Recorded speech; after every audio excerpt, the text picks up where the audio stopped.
On the coast of British Columbia, oil tankers have been lining up at the Westridge Marine Terminal outside Vancouver.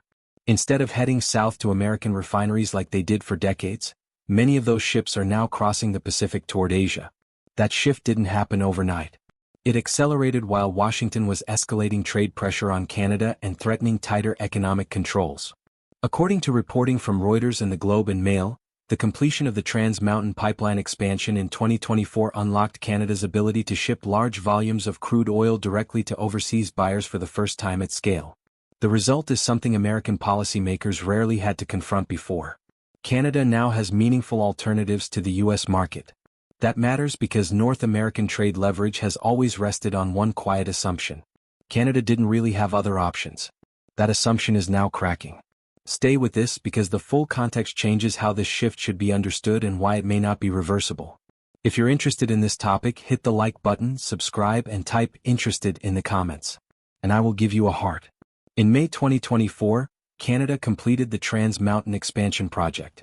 As reported by the Canada Energy Regulator and confirmed by Reuters, the project nearly tripled pipeline capacity from roughly 300,000 barrels per day to about 890,000 barrels per day. That single infrastructure milestone reshaped Canada's position in global energy markets almost overnight. For decades, Canadian oil producers watched prices set by markets they couldn't access. The completion of the Trans Mountain expansion changed that calculation in ways that are still reverberating through trade data and commodity flows. That pipeline feeds directly into the Westridge Marine Terminal near Vancouver, which has the ability to load tankers for long-distance export. The terminal, situated on the Burrard Inlet with deep water access to the Pacific, can handle Aframax tankers carrying up to 550,000 barrels each. The terminal has not yet been operating at full capacity, according to port and regulatory data cited by Canadian outlets, leaving room for further growth. The significance of that unused capacity cannot be overstated. It represents optionality, the ability to scale exports further as demand materializes or as geopolitical conditions shift. Infrastructure that sits partially idle isn't waste. It's strategic reserve capacity that gives Canadian producers leverage they never had before.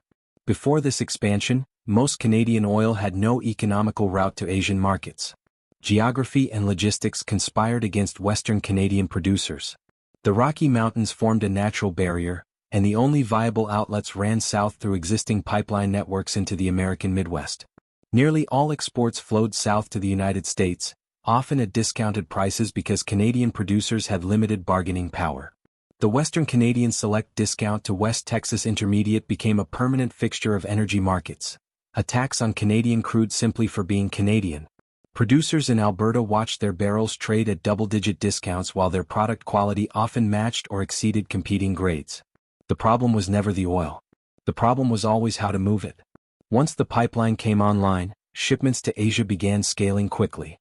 Reuters and the Globe and Mail have documented growing volumes of Canadian crude heading to buyers in China and other Asian refining hubs throughout 2024 and 2025. Asian refiners, particularly in China, South Korea, and India, have been actively diversifying their crude supply portfolios. Canadian heavy crude offers an attractive alternative to declining Venezuelan production and sanctions-constrained Russian barrels. The arrival of Canadian supply into Pacific markets created new trading relationships that didn't exist 18 months ago. At the same time, trade friction with the United States intensified. The U.S. imposed new tariff measures on multiple Canadian sectors, and political rhetoric around economic pressure escalated. What had been routine trade irritants evolved into something more confrontational. Canadian exporters began actively seeking alternatives. The timing proved remarkable. Just as Canadian producers gained physical access to new markets, political pressure created urgent commercial incentives to use that access. Companies that might have continued routing exports through established American channels suddenly faced economic reasons to experiment with Pacific routes. Statistics Canada data cited by Canadian media shows non-U.S. exports climbing to record levels in several categories, including energy and certain manufactured goods. The numbers tell a story of rapid adaptation. Export volumes to Asian destinations that registered as statistical noise in 2023 became meaningful market shares by late 2024. Canadian crude that once traded at persistent discounts now competes on global benchmarks. The price differential that cost producers billions annually has compressed as competition for Canadian barrels intensified. This represents a structural change, not a temporary adjustment. Infrastructure investments are measured in decades, not quarters. The Trans Mountain expansion will continue moving oil long after current trade disputes resolve, and it will remain available if new disputes emerge. This wasn't a policy speech. It showed up in shipping manifests and customs data. The trade reorientation playing out in Canadian export statistics isn't the result of government pronouncements or diplomatic negotiations. It emerged from commercial decisions made by producers, refiners, and traders responding to new infrastructure realities. When you build a pipeline to the Pacific, people use it. When tariffs make traditional markets less attractive, sellers look elsewhere. What makes this episode distinctive is the speed and scale of the adjustment. Previous trade disputes between Canada and the United States unfolded against a backdrop of limited alternatives. Canadian producers complained about American market dependence but lacked practical options. This time the options existed, and Canadian exporters demonstrated willingness to use them. If you've seen trade disputes handled differently in the past, drop a comment. This one is unfolding in a very different way. Geography, pipelines, rail networks, and integrated supply chains meant Canadian exporters had little choice but to rely on American buyers. That dependency gave Washington enormous leverage in trade negotiations. The architecture of continental energy trade wasn't accidental. It developed over decades through deliberate infrastructure investments, regulatory alignment, and policy frameworks that assumed permanent integration. Pipelines ran north-south. Refineries in the American Midwest were configured specifically for heavy Canadian crude. Rail networks optimized for cross-border movement. The entire system was built on the premise that Canadian oil would flow to American processors indefinitely. That infrastructure created mutual dependency, but not equal dependency. Canada needed access to American markets far more than American refiners needed any single source of supply. When trade tensions arose, that asymmetry translated directly into negotiating leverage. Canadian producers could threaten to sell elsewhere, but the threat rang hollow when no viable alternative existed. The Trans Mountain expansion quietly removed that constraint for energy exports.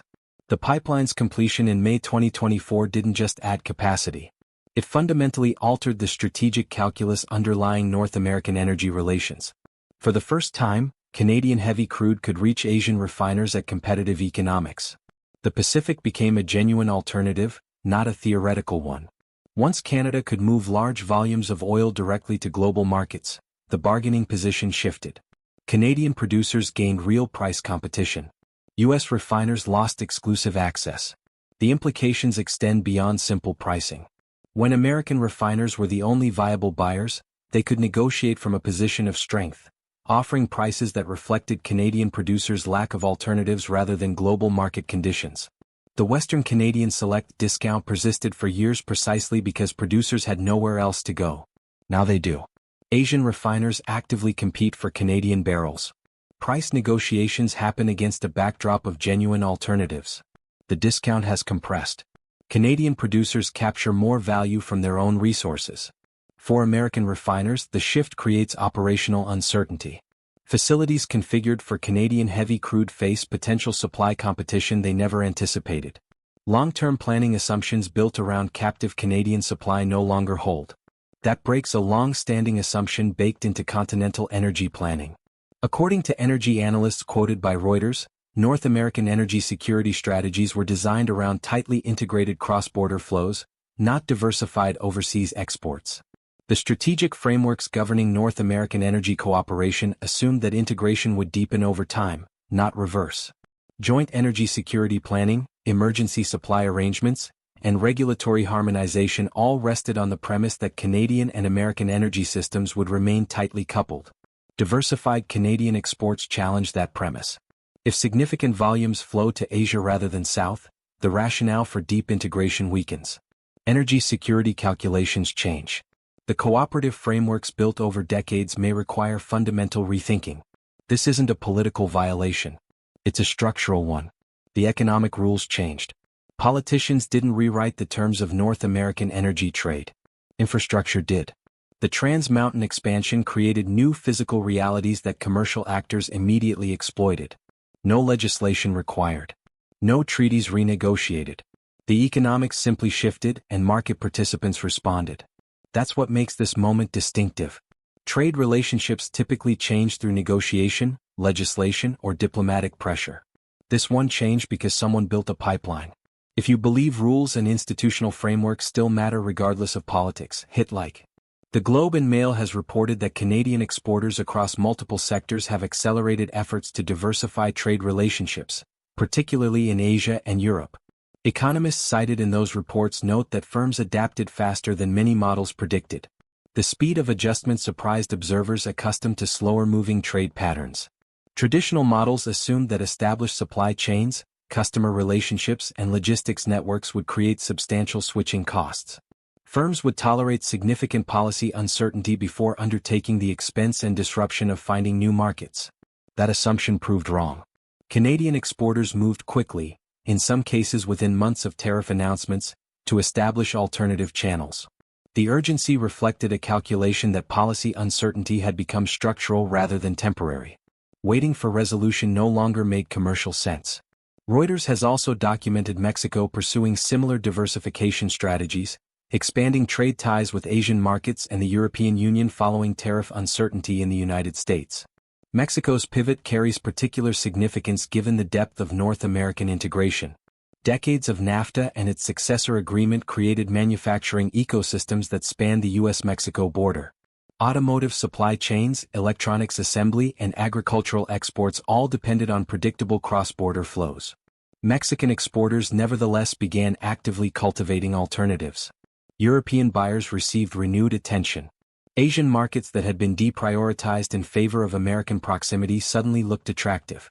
The calculus changed not because those markets offered better terms, but because they offered more predictable terms. Each case shares a common driver. The pattern transcends individual sectors or bilateral relationships. Energy exporters, manufacturers, agricultural producers, and service providers across multiple countries reached similar conclusions independently. Their specific circumstances differed, but their strategic responses converged. Unpredictable trade policy increases political risk. Businesses respond by reducing dependence. Risk management frameworks treat policy uncertainty the same way they treat any other risk factor. When probability distributions widen, when outcomes become harder to predict, prudent operators reduce exposure. They diversify suppliers, customers, and geographic footprints. They accept some efficiency loss in exchange for resilience.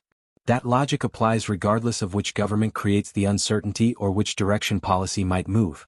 Businesses don't need to predict whether tariffs will increase or decrease. They need only recognize that the range of possible outcomes has expanded. That recognition alone triggers diversification. The response is rational, automatic, and largely irreversible. Once firms invest in alternative relationships, those relationships persist even if original trade conditions stabilize. The diversification becomes structural. One issue per example. Canada, energy. New pipeline capacity enables direct overseas exports. Canada, manufacturing and agriculture. Firms actively rotating export markets. Mexico, trade diversification. Reduced reliance on U.S. demand amid tariff volatility. These examples span different industries, different countries, and different specific policy triggers. Yet they share common characteristics. Rapid adjustment, geographic diversification toward Asia and Europe, and commercial rather than political motivation.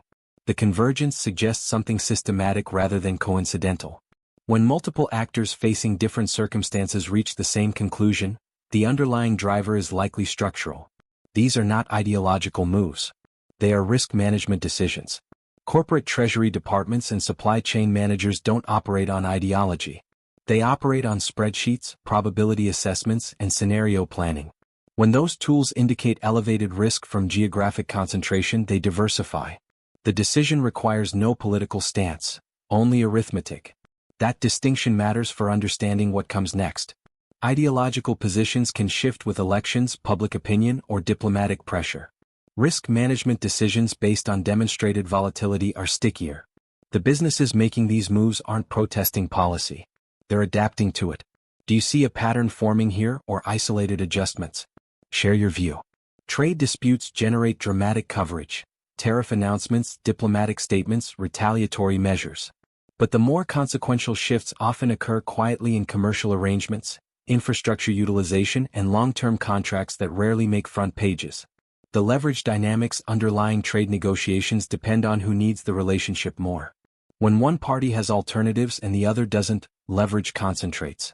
When both parties have options, negotiations proceed on more equal footing. What's happening now is a gradual redistribution of that leverage. According to the International Monetary Fund's latest outlook, Canada is projected to remain among the faster-growing economies in the G7 heading into 2026, even amid trade uncertainty. Growth is slower than pre-friction forecasts but remains resilient. That resilience matters more than the absolute numbers. Predictions that trade friction would severely damage the Canadian economy assumed limited adjustment capacity. If exporters had nowhere else to go, lost American market share would translate directly into economic contraction.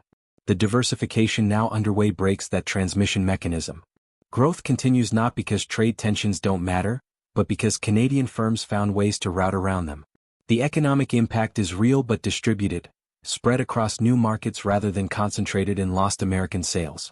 Manufacturing employment has softened in both Canada and the United States, as reported by national labor data agencies and cited by Reuters. Supply chain friction and input costs have affected both sides of the border. This symmetry deserves attention. Trade friction rarely hurts only one party. Integrated supply chains mean disruptions propagate in both directions.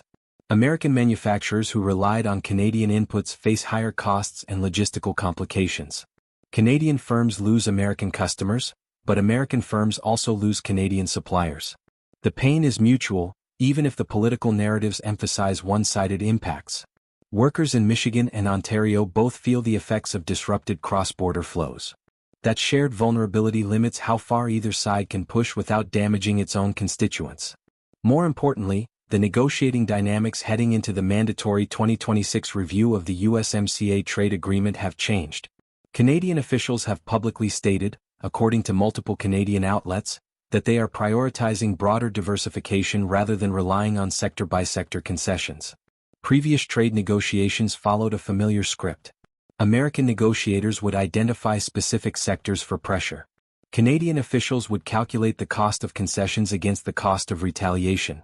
Deals emerged from that arithmetic, typically involving Canadian compromises in exchange for continued market access. The new Canadian posture disrupts that script. If diversification proceeds faster than negotiations, the value of American market access declines over time. Canadian negotiators can afford patience that wasn't available before. The urgency to reach accommodation diminishes when alternatives exist.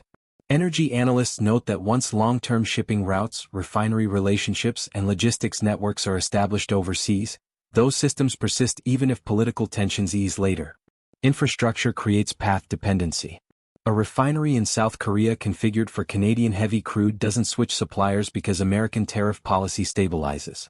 Shipping contracts, storage arrangements, and blending specifications all lock in relationships that took years to establish. The same logic applies across sectors. Agricultural exporters who develop Asian distribution networks maintain those networks.